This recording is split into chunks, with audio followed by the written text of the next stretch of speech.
Hello there YouTube, it's Viathrix again, and I'm now doing a help video on the Death Knight. And you may be thinking, or people that play WoW already, Death Knight's a very easy class, so you don't need to make a video about this.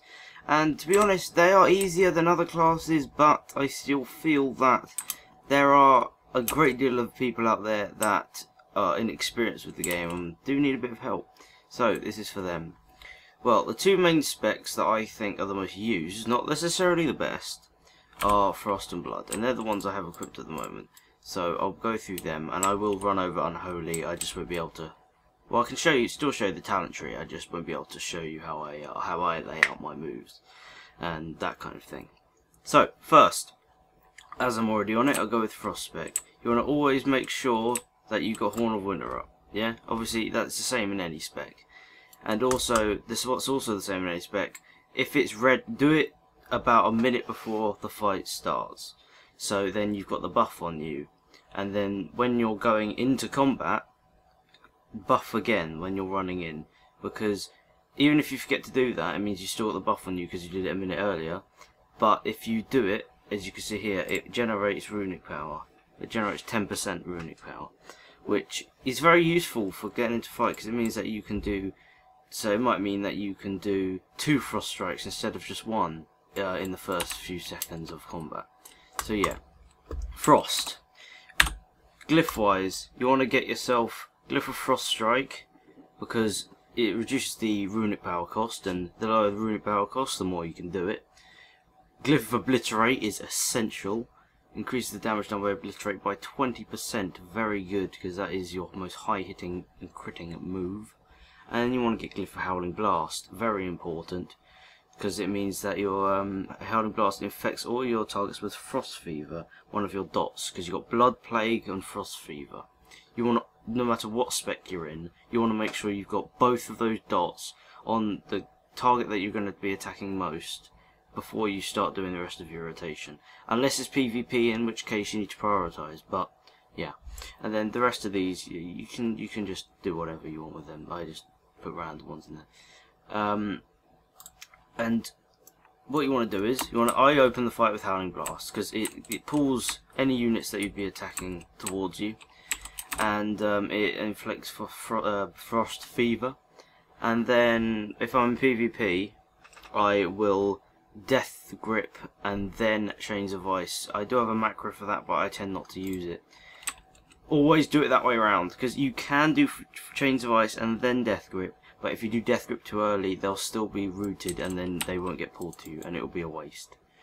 So what you want to do is your rotation, that's just for PvP, your rotation should be Howling Blast, then Plague Strike, and then I would do Obliterate as soon as you can, and then the rest of the time just do Frost Strike. And then you can chuck I don't use it, but you can chuck a Festering Strike in there, which is this move here. Wait, where? Oh wait, no, yeah, there we go. Festering Strike, and it increases the duration of your Blood Plague of Frost Fever and Chains of Ice effects on the target by up to 6 seconds. So that is very good for if you want to keep your dots up, or you can just reapply them, or use Outbreak. What else is there? That's basically it for Frost DKs. I mean, Death and Decay, yeah, it does do damage, but it's not really that much, to be honest. I tend not to use it. I tend to, if I'm going into a boss fight, I tend to pop my cooldowns, go with Outbreak, then do as many Obliterates as I can, then pop Runic Empower Rune Weapon, sorry, and then do as many Obliterates as I can, because what it will do is, it will do an awful lot of damage, but it does more if both of your diseases are on the target, so you must remember that. That is essential. And then, if you pop that, then it means you can do more. And then, Frost Strike does a lot of damage as well, so you want to make sure you're doing as much of that as possible. But never open with Obliterate. Always make sure you've got both your dots on first, because it will be a waste. Anyway, talent-wise, you can pause the video here to see what talents I've picked. I PvP, so there's certain talents that you might not want to use, and I use a two-hander, which not a lot of people do. Not a lot of people use two-handers for Frost. I honestly think it doesn't make much of a difference whatsoever, but yeah, so if you're going PvPing, I recommend you use this build I'm using here, which I made up. Or if you're not going PvP, then I recommend that you don't use this, which is your stuff to do with mind freeze, because that's not something you're going to be using a lot. Honorable Horse isn't essential, but it's still cool. That is kind of PvP though. Unholy Command, you don't need that. And some other range ones as well. Increase the range, you don't really need that from PvE. But the rest of them are pretty, and Chillbanes, you don't need that on your PvP either. PvE, pardon me. But the rest of them are pretty essential, and you need to get Hunger and Cold to be able to get Howling Blast. And then you've got this one over here, which increases attack power. But yeah, right. And also, if you, no matter what you're doing, if you're on Frost Spec, you want to be using Unholy Presence, because it's all about quick attacks. Otherwise, your damage will be sucky. Right, moving on. Blood. Right. Of course, you want to be using Blood Spec most of the time, unless you're doing some funky shenanigans. But you want to always make sure you've got, well, when that's ready, Horn of Winter and Bone Shield. It not only reduces the damage you take by 20% 6 times, it increases the damage you deal while you've got the buff up at all by 2%. So it's handy to have up. Don't get fooled to think that it will stay there. A lot of people think once you just put the buff on, it will stay there. Like, the damage reduction will stay there for 5 minutes, but you have to see that little 6. After 6 times you're hit, that buff's gone. It's just, you know, it's good in fights, but you've got to remember to keep putting it back up, because I mean, look, I've had it on for what, 30 seconds, and it's only got 20 seconds left on the cooldown. It only has a 1 minute cooldown, so you want to make sure, even if you're in the middle of a fight, if you're a PvP or you're a tank, pop it again, because it is really useful. So if you're PvE tanking, you want to put both your diseases on one target, preferably the one with the most health or the one that hits hardest, because that's the one you're going to want to be attacking. It's because you want the aggro on it. Or Outbreak, I find is good. What I usually do is, although it's PvE, what I like to do is, if I was opening a fight, pulling a group, I would do Outbreak on the toughest unit, Death Grip it, Chains of Ice it, and then when that's at me, I would do Pestilence, which is this move here, and it spreads all your diseases to all the other targets within 10 yards. And that basically means that you're going to have constant aggro on everything, because you're going to be constantly doing damage to everything that disease has got spread to. So that's very, very important for blood tanking. And also, a very, very important thing, which I forgot to mention, is before you do all of that, do Death and Decay.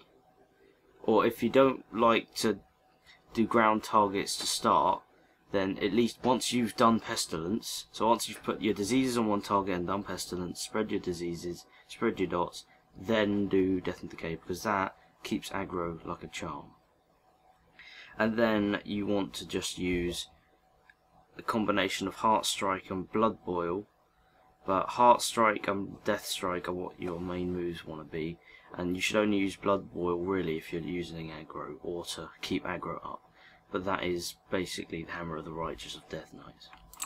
And then a few other moves. You've got Vamp Blood. Don't pop that at the beginning of a fight. I hardly ever pop it. I only ever pop it if you really need it. Like if you know the there's a boss in Blackwing Descent where it reduces everyone's health down to like nothing. Yeah, that's the kind of fight where you'd want to use that, because it gives you a little health boost temporarily and increases the healing done on you. So it's like a last stand. You don't want to pop it going into a fight. Also, you want to make sure you're using Icebound Fortitude. Very, very, very good. Also, if you're tanking a single mob, well, actually no, not a single. It doesn't matter what you're tanking. If you're tanking like a boss, you don't really want to use it. But if you're tanking an easy group, then yeah, by all means use Army of the Dead.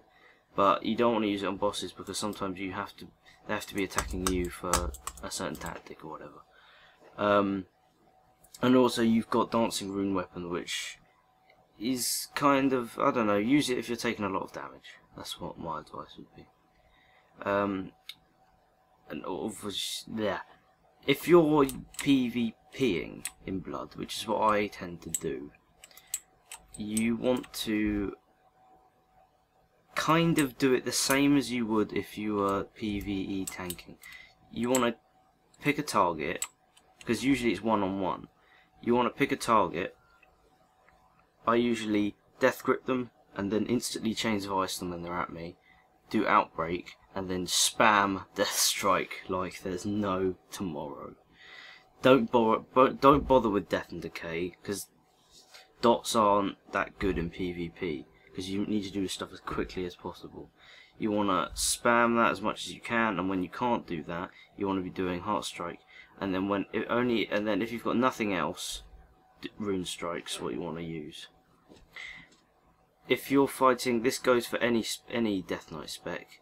If you're fighting a very good healer and you're with another teammate that does decent damage, forget all of that rotation, apart from do your diseases and then only do necrotic strike. I can't tell you how much it helps, because it absorbs the amount of healing they do, like 10k healing, deals 100% weapon damage, and increases the casting times by 30% as well. Sorry, I forgot what the percentage was there.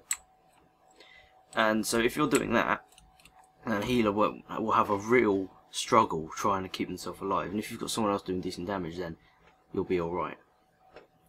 So, talent wise, for PvP, these are the talents I use. You could use this one, it is a bit dodgy, but see, a lot of people would say that's good for PvP, but I'm not so sure. Strangulate ability, yeah, Strangulate's good, but the points that I would have need for that would mean I couldn't have Unholy Command, and I think this is much more useful. And then the rest of them are very good as well. So these are you can take a look at this. You could pause the video. These are the talents which I recommend you're using. And glyph wise, I know you said not to use it, but it's still good for not dealing damage but stealth detection. If I'm in a flag room, I always put Death and Decay down as often as possible on me if I'm carrying the flag, because it means that it will deal damage to any rogues unless they're within, like, unless I'm standing in the way that they could shadow step me.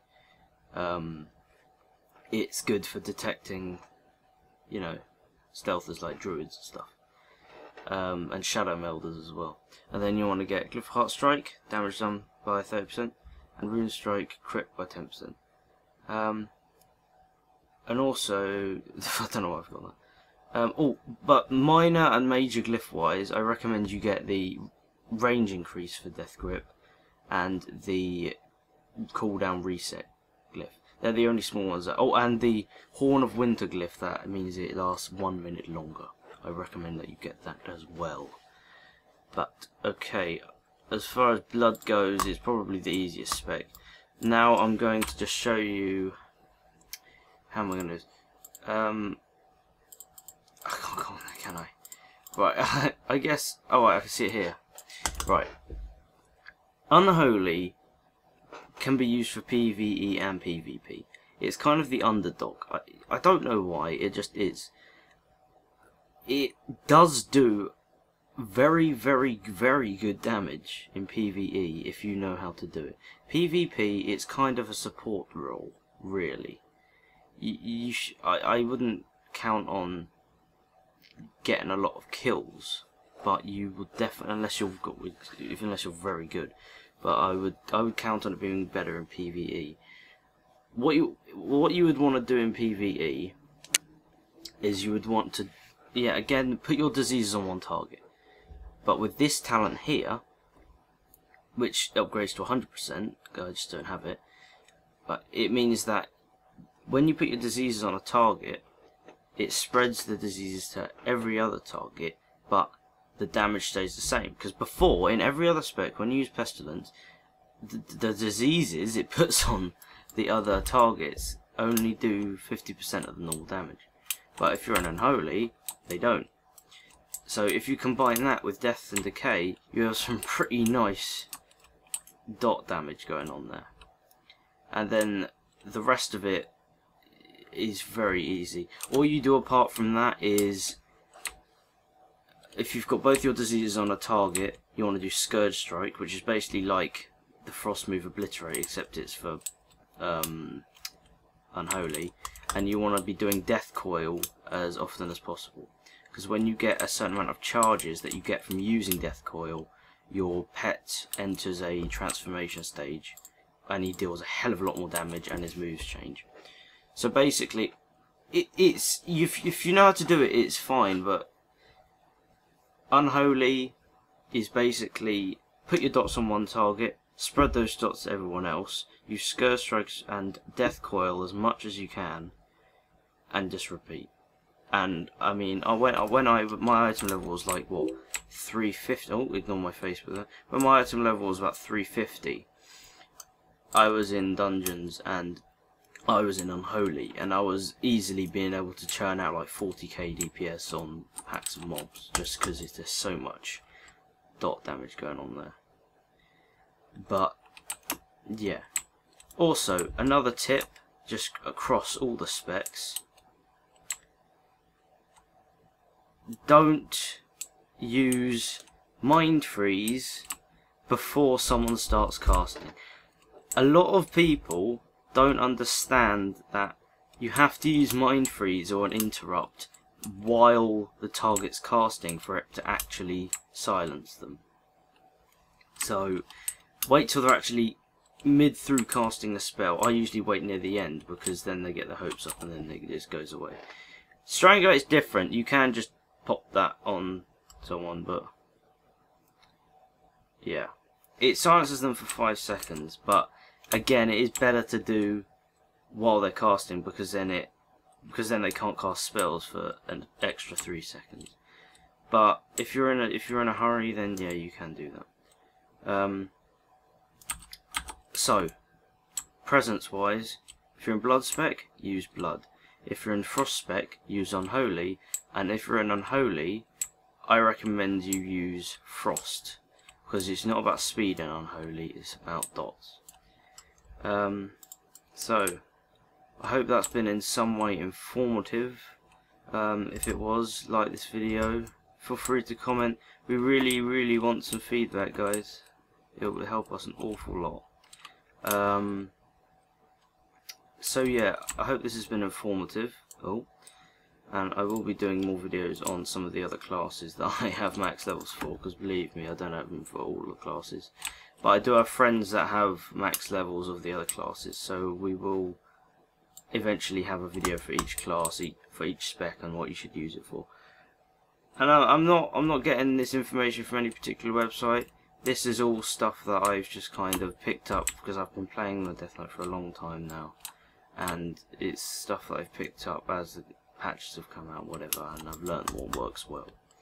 So yeah, I hope this has been informative, and I'll see you next time.